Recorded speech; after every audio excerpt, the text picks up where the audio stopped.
네, 또 연말이고 또 그러다 보니까 또 23년에 달라지는 제도를 한번 설명해 드리는 게 좋을 것 같아서 네. 한번 준비를 해봤습니다. 자, 소장님 우선 요거가 뭔가요? 주택 관련 세금 규제 완화된다? 뭐 주택 시장이 점차 얼어붙고 있으니까 네. 이것저것 규제를 해놨던 게 이전 수준으로 돌아가는데 네. 다주택자들 이제 취득할 때 우리가 취득세 보통 1%라고 알고 있는데 네. 규제 지역이냐 아니냐에 따라서 물론 다르지만 2주택은 많으면 8%, 3주택은 12%. 저게 이제 내려가는 거죠. 각각 2주택 째부터는 4%, 3주택째부터는 6%. 네. 그러니까 다주택자들이 주택 취득할 때 조금 굉장히 이제 부담이 낮아지는 거고 양도 차익에 대해서 중과하는 거, 뭐 20%포인트, 30%포인트 더 붙여서 차익에 대해서 이제 거의 다 세금으로 내야 됐던 것들이 네. 1년 더 유예가 됩니다. 저게 예전에는 사실 1, 2, 3 이렇게 외웠거든요. 1, 2, 3. 아, 6억 이하는 1, 그다음에 네. 뭐 9억 이하는 뭐 2, 그리고 네. 9억 초과는 3. 그래서 그런 사실 식으로. 주택 수에 상관없이 그냥 그렇게 했었잖아요. 그랬었죠. 맞아요. 근데 이게 이제 한 재작년이었나? 그때 한번 이제 다주택자들 좀 규제한다고 하면서 2020 년이었죠, 취득세가 이제 그때요. 최대 12%까지 늘었는데 네. 그게 또 조금 줄었다가 이번에 좀 많이 좀 완화는 했다. 네. 뭐 저는 개인적으로 이렇게 정도 풀어가지고는 뭐 크게 의미는 없지 않을까. 옛날에 그냥 과거처럼 그냥 1, 2, 3 이렇게 풀어도 살까 말까 아닐까라는 생각은 좀 있어요. 그 네. 정도까지 내려가면 이제 바닥까지 왔구나 생각하고 움직일까 뭐 이런 걸 텐데 네. 이렇게 낮춰지는 과정에서는 네. 저것 때문에 사야겠다라는 마음을 먹지는 않을 네. 마침 사려고 하셨던 분들은 좀 부담은 좀 덜한 뭐 그런 것 같고 네네. 그러니까 이게 지금 양도차익이 뭐 최대 뭐 80%까지 뭐 하는 게 있는데 그렇죠. 중과를 하는 게 있는데 네. 그 중과를 이제 23년 5월 며칠이었 5월 말일까지고 네. 23년 6월 1일부터는 이제 중과해가지고 네. 3주택자부터는 2년 이상이라고 하더라도 양도세 최고세율 48%, 45. 45죠. 45에 30% 더하니까 그러니까 75에 75. 거기다가 지방소득세를 또 10%를 7.5 또 곱해서 더하고. 7.5를 더해서 82몇 %였는데 차익이 5억 생겼다 그러면은 뭐야 다 이제 네. 1억도 못 건져가는. 네, 그래서 원래 10억 벌었을 때 한 2억 조금 안 되게 가져간다 막 이랬었는데 그래서 그거를 이제 유예를 해줬습니다. 네. 그래서 1년 안에 유예해 줄 테니까 지금 팔아라라고 했는데 그걸 이제 1년 더 연장해 준 거죠. 1년 더 연장이 됐고. 네. 근데 이건 사실 처음에 할 때부터 저도 이거 계속 유예해 줄 거라고 생각했어요. 그게 문제예요. 좀 전에 말씀드린 거랑 똑같아요. 이거 유예될 거야. 네. 그러면 사람들이 무슨 마음을 먹겠어요? 뭐 굳이 팔아야 되나? 굳이 팔아야 돼? 아. 그때 가서 좀 보지? 뭐 네. 이러고 아니면은 유예 안 하면은 말고 안 팔면 그만이고. 네. 근데 세법이라는 게 네. 이게 우리가 바보가 아니잖아요. 네. 그래서 저는 세법은 개인적으로는 이렇게 뭐 이렇게 특례가 있다거나 뭐 특이한 조건을 많이 다는 거는 좀 안 좋다고 봐요. 뭐 네. 한시적으로 뭐 하고 이런 거라기보다는 그냥 이건 좀 계속 유지를 우선 하면서 다른 식으로 풀어야 되지 맞아요. 않나. 네. 네, 세금 가지고 뭔가를 조정하려고 하면 항상 좀 부작용이 생기더라고요. 저런 게 또 시행령이에요. 네. 그러다 보니까 국회 문턱을 통과하지 않아도 되다 보니까 네. 그냥 정부가 마음대로 바꿀 수가 있거든요. 맘만 먹으면. 네. 그러니 사람들의 그 기대가 좀 더한 것 같아요.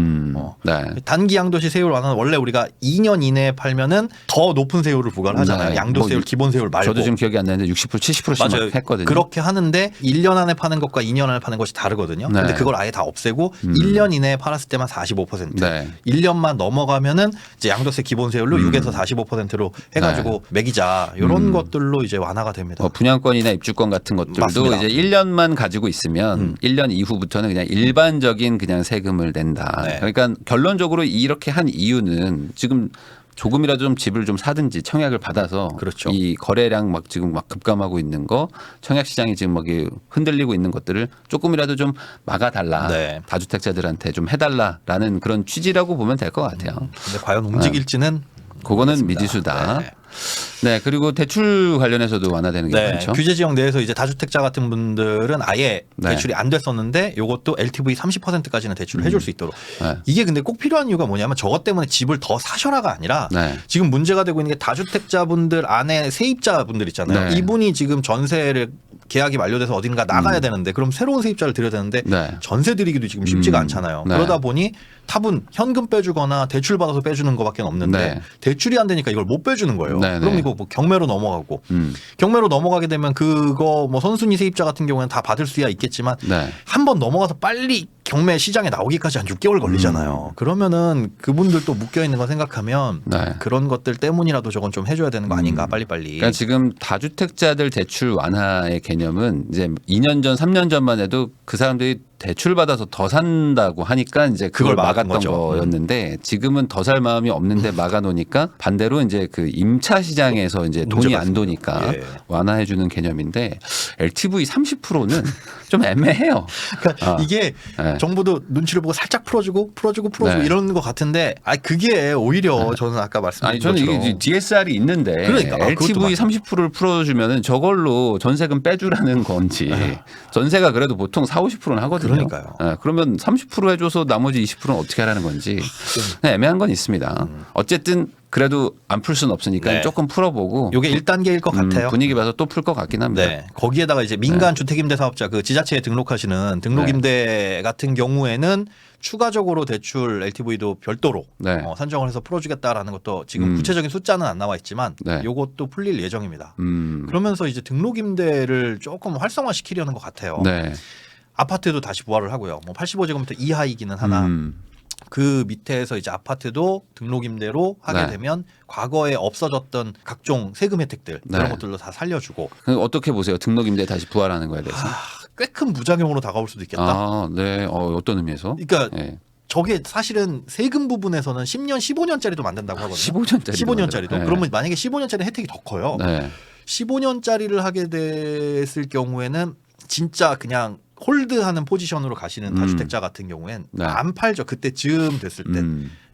그 세금 혜택 받으려고 하시는 거니까. 네네. 근데 하필이면 그때 시기가 음. 부동산 상승기와 맞물려 버린다. 네. 그러면 시장의 매물은 그 잠겨 있는 만큼 더 안 나오게 되고. 네. 근데 그때 가서는 이걸 없었던 걸로 해요. 이게 또 안 되잖아요. 이런 저번에 한번 했잖아요. 그러니까. 저번에 한번 소급 적용해가지고 그거 진짜- 없었던 일 해가지고 제가 피해자입니다. 그게 그거 진짜 말도 안 되는데. 저는 야.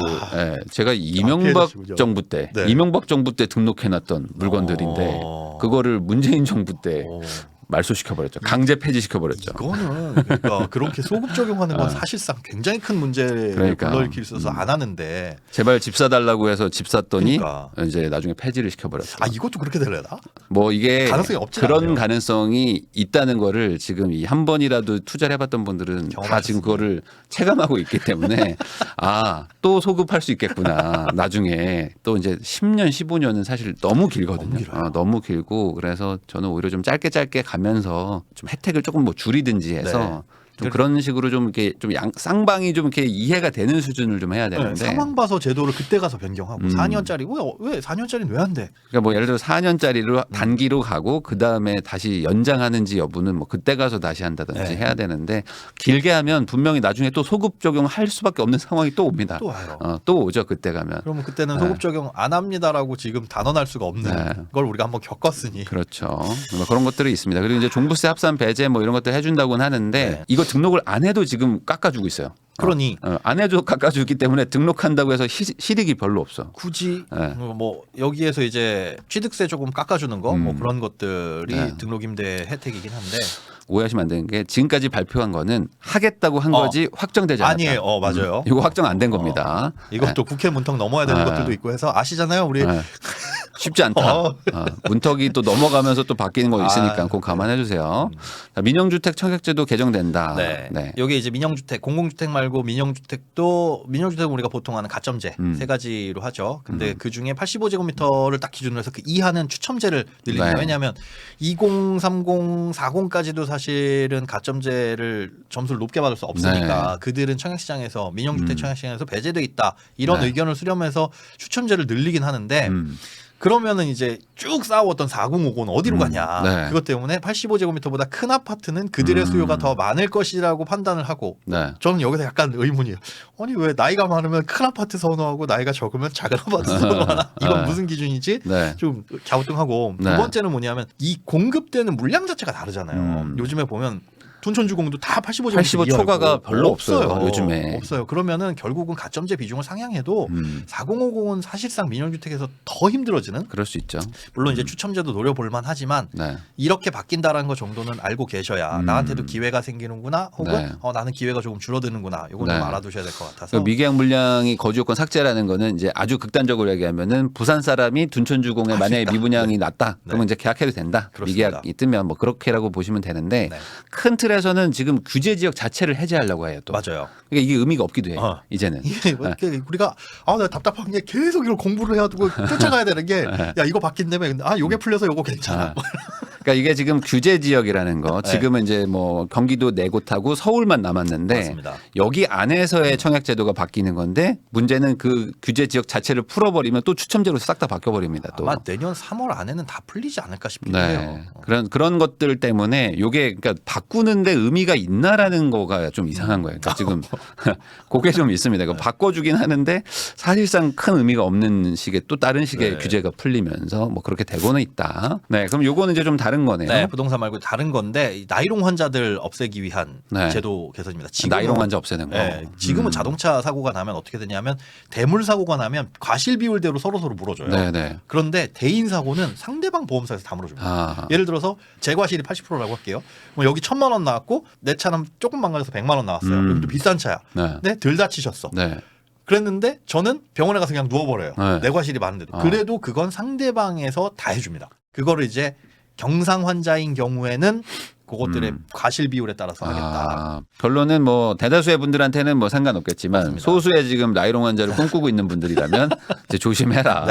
쉽지 않을 수 있다. 물론 분명히 파회법이 좀 나올 것 같긴 한데 분명히 나올 것 같아 이거. 뭐 진단서든 뭐든 이게 쉽지 않더라고요. 어떻게든 뚫더라고 보니까. 그러니까 처음에 아마 그 자동차 사고 났을 때 몇 대 몇의 과실 비율 이 쇼부가 중요할 것 같아요. 합의가.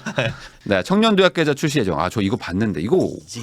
근데 설명 좀 한번 해주세요. 6월부터 출시 예정인데 지금까지 나온 정보로는 일단 19세에서 34세까지 그리고 본인 소득 6천만 원 이하여야 되고 뭐 가구 소득은 중위소득이 180 이하니까 저거는 약간 좀 널널하긴 해요. 그런데 5년 동안 저축을 해야 됩니다. 원래는 이게 10년에 1억 만들기로 만든다고 했는데 요즘에 누가 10년 동안 저축해가지고 1억을 만드냐. 그래서 이게 단축되기는 했습니다. 그런데 저것도 중간에 깨면은 거의 못 받을 테니까. 그래요 또? 네. 5년 동안 유지를 해가지고 5천만 원을 받아가는 것 진짜 만 19세부터 할 수 있다면 할 수 있다면 대학 졸업할 때까지 이렇게 해가지고 만들면 좋겠으나 과연 저도 이게 보니까 월 70만 원을 저축하는 건 어렵진 않아요. 어렵진 않은데 그걸 5년간 꾸준히 한다는 게 사실 어렵죠. 왜냐하면 저 나이 때는 분명히 결혼을 할 수도 있고 뭐 어쩌면 뭐 차를 사거나 아니면 뭔가 이직을 하면서 막 생활비가 줄어들거나 할 수도 있는데, 그러니까 오히려 이거는 아주 안정적인 직장을 다니는 어떤 소수의 뭐 아주 뭐 공기업이라든지 뭐 그런 분들만 저만큼의 용돈을 줄 수 있는 한 19세 정도 되면 이제 대학 들어가면서 엄마가 넣어줄게. 5년 동안 넌 공부나 해. 물론 이제 저 중위소득이나 이런 조건들도 있겠지만 저런 것들만 싹 피해갈 수 있다면. 그래서 오히려 이런 거를 할 거라면은 저는 뭐 1년짜리를 우선하고 그다음에 뭐 그걸 통과하면 이제 1년씩 연장된다든지 해서 최대 5년 정도로 해서 중간에 한번 해지할 수 있는 걸 한번 주면 좋지 않을까. 그런 탈출구를 줘야. 어쨌든 필요하신 분들은 한번 요거 신청해 보시면 된다. 구체적인 내용이 나오면 이게 진짜로 좋은지 안 좋은지는 다시 한번 판단을 좀 해보도록 조금 하겠습니다. 더 뭐 좀 더 줄 수도 있으니까 이건 좀 지켜보시죠. 짤막짤막한 걸로 이제 부모급여 70만 원 지급을 해줍니다. 저거 이제 비과세예요. 그래요? 만 한 세가 넘어가면 35만 원. 많이 준다. 많이 줘요. 저 예전에 이렇게 안 줬는데. 확 늘어났죠. 물론 이제 1년 동안이긴 하고 어린이집 보내면 저기서 차감돼가지고 어린이집 비용으로 나가고 뭐 이렇긴 하는데 어쨌든 뭐 집에서 키우는 거 기준에서 현금으로 지원이 되는 거예요. 와, 그러면 1년에 한 800만 원 가까이 주는 거네요. 네, 저것과 그다음에 뭐 대학 입학금 이제 등록금과 입학금이 따로 있었잖아요. 2023년부터는 아예 입학금 자체가 없어집니다. 2017년부터 줄어들어 왔었는데 이제는 입학금 없고 등록금만 내면 된다. 그리고 소비 기한 늘어나는 거 저는 이거 되게 좋은 것 같더라고요. 그러니까 강박이 있잖아요. 우유 유통기한 12월 28일까지 29일인데 그럼 버려. 큰일 났다. 근데 그 엄마나 막 이런 분들 보면은 좀 노인분들은 야 먹어 안 죽어 하면서 먹으라고 하면 안 죽어 실제로. 안 죽어요. 배도 안 아파. 근데 가끔 배 아픈 것도 있기 때문에 지켜야 되겠다라고 생각했는데 이게 실제로는 저게 썩는 기한이 아닌 거죠? 아니죠. 다만 그거는 있어요. 그러니까 우유나 계란 같은 경우에는 유통기한 대비 소비기한이 굉장히 깁니다. 그런데 유통기한과 소비기한이 거의 맞닿아 있는 것들이 일부 있어요. 그런 것들도 있군요. 의외로 라면은 유통기한이 지나면 이 소비기한이 한 달 차인가밖에 안 나거든요. 라면 유통기한 지난 거 드셔보셨어요? 먹었을 것 같은데 저는. 근데 살면서. 저도 한두 번은 먹었을 것 같은데 그게 지나면 기름 산패한 냄새가 확 나요. 그럼 이게 소비기한이라는 게 소비기한이 지나면 배가 아프고 뭐 고통스럽고 이럴 수도 있고 아니면 맛이 좀 약간 좀 변해가지고 질이 그 떨어질 가치를 못 느낄 수도 있다라는 거니까 그 소비자 입장에서는 되게 좋은 것 같아요. 이제 심플한 거죠. 저 안에만 먹으면 큰 문제는 없다.